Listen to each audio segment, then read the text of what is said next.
Hello. Respected principal, all worthy staff members and dear students, good morning to all of you. आज शिक्षा सप्ताह के इस celebration में सेकंड डे है FLN.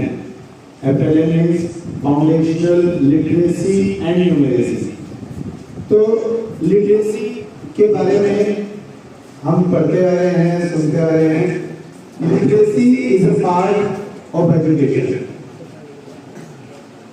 लिटरेसी जो है शिक्षा का एक भाग है. साक्षरता, जैसे कि आप लोग यहाँ स्कूल में एडमिशन है आप सबका, आप सब पढ़ रहे हो, आप सीख रहे हो. भाषाओं का ज्ञान हमें यहाँ मिलता है. आप इसके अलावा कुछ विषय हैं जैसे कि आपका सामाजिक विज्ञान, विज्ञान, गणित.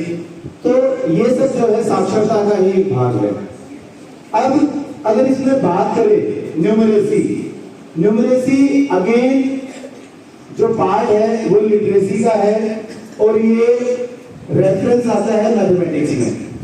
मैथमेटिक्स में हम न्यूमरेसी स्टार्टिंग होती है फाउंडेशनल न्यूमरेसी. जैसे कि बच्चा जब स्कूल में आता है तो हम सबसे पहले काउंटिंग, उसके बाद आपको बेसिक एडिशन, सब्ट्रैक्शन, मल्टीप्लिकेशन, ये सब चीजें हम सीखते हैं. जैसे जैसे आपकी क्लासेस बढ़ती जाती है वैसे वैसे लिटरेसी न्यूमरेसी का लेवल भी बढ़ता जाता है. तो अभी ये जो शिक्षा सप्ताह चलाया जा रहा है इसके अंतर्गत आज की एक्टिविटी में हम कुछ ऐसी मेथोडोलॉजीज की बात कर सकते हैं. कुछ ऐसे पॉइंट्स पर डिस्कस किया जा सकता है कि हमारी जो लिटरेसी है और न्यूमरेसी है उसको और बल मिले. हमारे आसपास दैनिक जीवन में बहुत सी ऐसी एक्टिविटीज हैं जो हम करते हैं, लेकिन माइन्यूटली बड़े ध्यान से अगर हम उसको देखें तो हर जगह से हमें शिक्षा मिलती है. अगर मैं एक छोटा सा एग्जांपल एक सिंपली पूछूं, हाउस कैप्टन कोई भी आपकी हाउस से है अरावली ए हाउस, कितने बॉयज हैं आपके हाउस में? 33. आज प्रेजेंट कितने हैं? 33. सो 33 टोटल, प्रेजेंट 33. तो 33 आउट ऑफ 33 अगर हम इसको परसेंटेज में कन्वर्ट करें तो बनता है 100%. अब अगर एक स्टूडेंट कल लीव चला जाए, ठीक है, तो 33 में से 32 प्रेजेंट होंगे, लीव 1 होगा. अगर मैं आपको कहूं कि कितने परसेंट प्रेजेंट होंगे, कितने प्रतिशत छात्र प्रेजेंट होंगे, तो शायद आपको 32 डिवाइडेड बाय 33 मल्टीप्लाई 100 करने में मुश्किल हो. लेकिन अगर हम देखें कि टोटल नंबर ऑफ स्टूडेंट्स 33 हैं, उसमें एक स्टूडेंट हमारा लीड पर है, तो 33 स्टूडेंट्स को अगर 100% के इक्वल माने तो एक स्टूडेंट कितने परसेंट के इक्वल होगा? 100 बाय 33. तो आपको 3-4 डिवीजन मल्टीप्लिकेशन नहीं करने हैं. 100 बाय 33 इज इक्वल टू 3.3. तो उसको मैं राउंड फिगर ले लेता हूं 3%. अगर एक स्टूडेंट एब्सेंट हो जाता है, एक स्टूडेंट लीव चला जाता है, तो 100 में से कितना माइनस होगा? 3%. तो कल जब एक स्टूडेंट लीव चला जाएगा तो प्रेजेंट कितने परसेंट होगा हाउस में? 97%. एक और स्टूडेंट लीव चला गया, कितना रह जाएगा? 94%. तो यहां से बेसिक आइडिया मिल गया. यही है फाउंडेशनल न्यूमरेसी.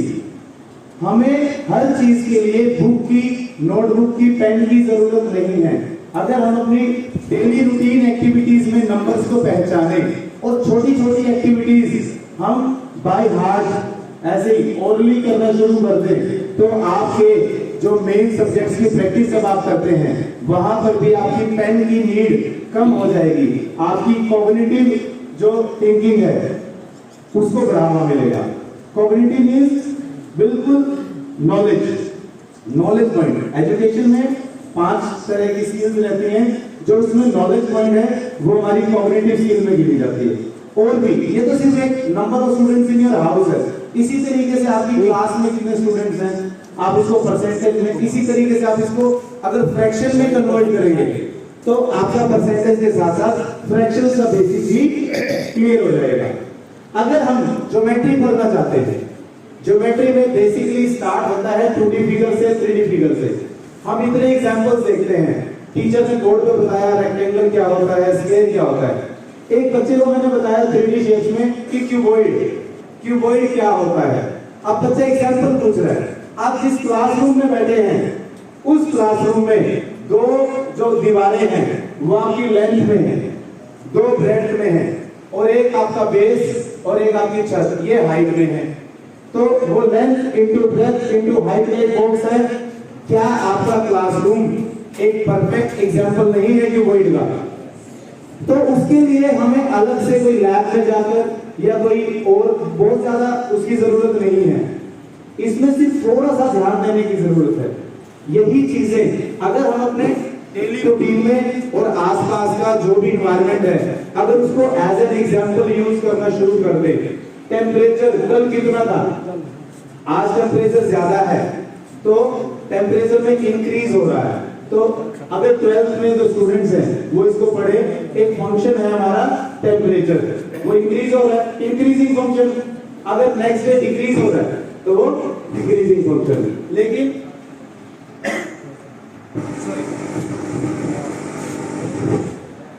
जैसे यहाँ पर अगर यहाँ पर टेम्परेचर बढ़ता है तो ह्यूमिडिटी साथ में बढ़ जाती है, अगर टेम्परेचर कम हो जाता है तो ह्यूमिडिटी घट जाती है।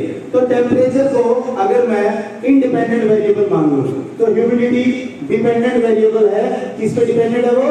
टेम्परेचर पे। तो जैसे जैसे टेम्परेचर बढ़ता है वैसे वैसे ह्यूमिडिटी बढ़ रही है। So this is increasing function. Variable इसमें आपका टेम्परेचर रहेगा, ह्यूमिडिटी आपकी फंक्शन रहेगी। और अगर आप दूसरे जहां पर बारिश कम होती है, ठीक है, वहां पर जैसे आप नॉर्थ इंडिया में जाएंगे, गर्मी बढ़ती है तो ह्यूमिडिटी कम हो जाती है, वहां पर ह्यूमिडिटी जो है टेम्परेचर का डिक्रीजिंग फंक्शन है। तो इसी तरीके से आप कोई भी डेली रूटीन से अपने एनवायरनमेंट से आसपास से कोई भी आप एक एग्जांपल ले लीजिए और उसको मैथमेटिकल टर्म्स में एक एग्जांपल बनाकर देखेंगे तो आप देखेंगे। क्लास 9 का स्टूडेंट आज आप लोगों को एक मैजिक ट्रिक दिखाना चाहता हूँ जो कि मैथमेटिकल अरेंजमेंट पर बेस्ड ये, जिससे आप लोगों को ये मैजिक ट्रिक की तरह दिखेगा। आप लोग देख सकते हैं मेरे हाथ में कार्ड्स है जो कि 1 to 13 तक है। तो मैं एक नंबर बोलूँगा, उसका स्पेलिंग बताऊँगा और कार्ड्स पीछे रखते जाऊँगा और वही नंबर आएगा। आप लोग देख सकते हैं अभी 1 O N E अभी 1 है।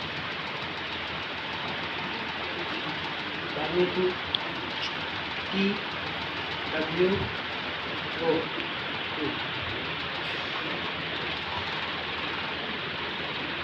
Next 3 1 T H R W E 3। Next हमारा है 4 F O U R 4। 5 F I V E 6 S I X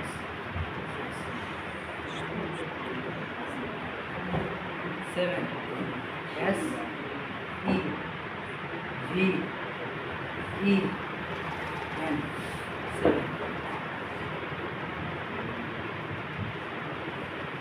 8 E I G H T 8। Next 9 N I N E 10 E E N।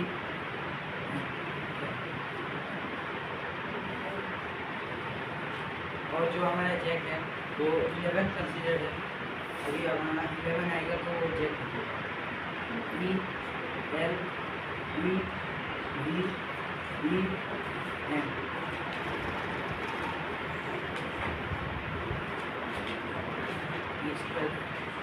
E W E L V E।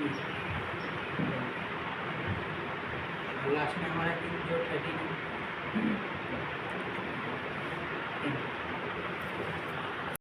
Good afternoon. देखिए आज हम जो शिक्षा सप्ताह हमारा जो programme चल रहा है वीकली प्रोग्राम, इसमें क्या है FLN के अंडर हम आज एक स्टोरी प्रोग्राम जो रख रहे हैं, इसमें मैथमेटिक्स से रिलेटेड हम एक स्टोरी समझेंगे, ठीक है ना, जिससे कि मैथमेटिक्स का कोई भी एक कॉन्सेप्ट जो है वो हमें समझ में आ जाए, ठीक है ना। तो हम स्टोरी के थ्रू मैथमेटिक्स का ज्योमेट्री एंड नंबर्स का जो मल्टीप्लिकेशन कैसे फास्ट हम कर सकते हैं, जैसा कि सर ने मॉर्निंग FLN प्रोग्राम में भी आपको बताया था, ठीक है ना।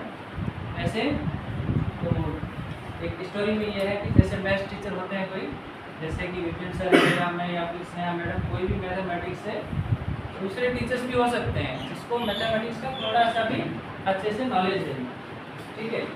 तो वो क्या है कि मरीगांव गए, ठीक है, विपिन सर गए मरीगांव अपनी वाइफ के साथ और अपने दोनों बच्चों के साथ, ठीक है ना। मतलब कितने मेंबर चले गए? 4 मेंबर गए, ठीक है ना। तो सीधे गए रोहित बेकरी, सुना है ना? हाँ, रोहित बेकरी गए, अच्छे से वो टेबल लगा था वहाँ बैठे, जाके उन्होंने ऑर्डर किया पिज्ज़ा। क्या ऑर्डर किया? पिज्ज़ा ऑर्डर किया, ठीक है ना। तो उन्होंने बोला मेरे को आप 8 इंच का पिज्ज़ा दे दीजिए, है ना। कितने इंच का? 8 इंचेस का। जनरली क्या है कि वो जो पिज्ज़ा होता है ना, वो 8 इंच का मीनिंग है उसका डायमीटर होता है। तो 8 इंच पिज्ज़ा जिसको बोलते हैं, उसमें वो 8 इंच क्या है उसका डायमीटर रखते हैं, ठीक है ना। रेडियस 8 इंच मतलब इतना बड़ा पिज्ज़ा हो जाएगा 16 इंच का, ठीक है ना। तो 8 इंच मीन डायमीटर है उसका, वो कितना है 8 इंच, ओके। तो 8 इंच का ऑर्डर कर दिया, तभी वो जो सर्विंग वाला है वो आया 2 पिज्ज़ा लेके, कितना, और दोनों का साइज था वो 4 इंच का, ठीक है ना। तो वो जैसे सब देखे कि हम तो 4 लोग हैं, छोटे छोटे पिज्ज़ा लेके आ गए, हम 8 इंच का ऑर्डर किए, ये 4 मिला के 8 इंच करके लेके आ गए। पूछा कि बोले कि हाँ देखिए ये 4 इंच का है, ये भी 4 इंच का है, दोनों मिला के कितना हो गया? 8 इंच हो गया। अभी ठीक है, तो उसको बोला ये तो कभी स्कूल गया है?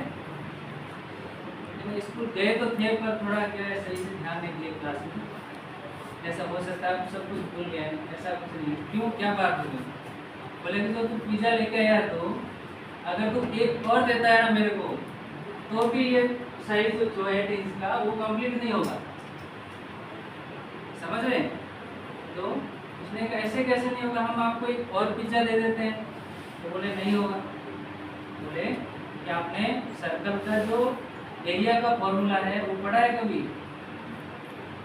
तो कंफ्यूज हो गया, जैसे पाई, रेडियस, ये सब आया तो वो होटल वाला सोचा ये कौन सा नया पंगा आ गया, है ना। तभी उसने कैलकुलेशन थोड़ा एक्सप्लेन किया। तो उसमें क्या है, diameter 8 inches mean radius 4 inches, okay. 4 inch से उसने कैलकुलेट किया और उसको बताया कि देखिए 8 इंच का जो पिज्जा है उसका जो एरिया है वो आता है 50.24 inches square, mean 50.24 square inches area रहता है, ठीक है ना। तो 50 स्क्वायर इंचेस मीन, चलो तो बताइए 4 इंच वाले का कितना?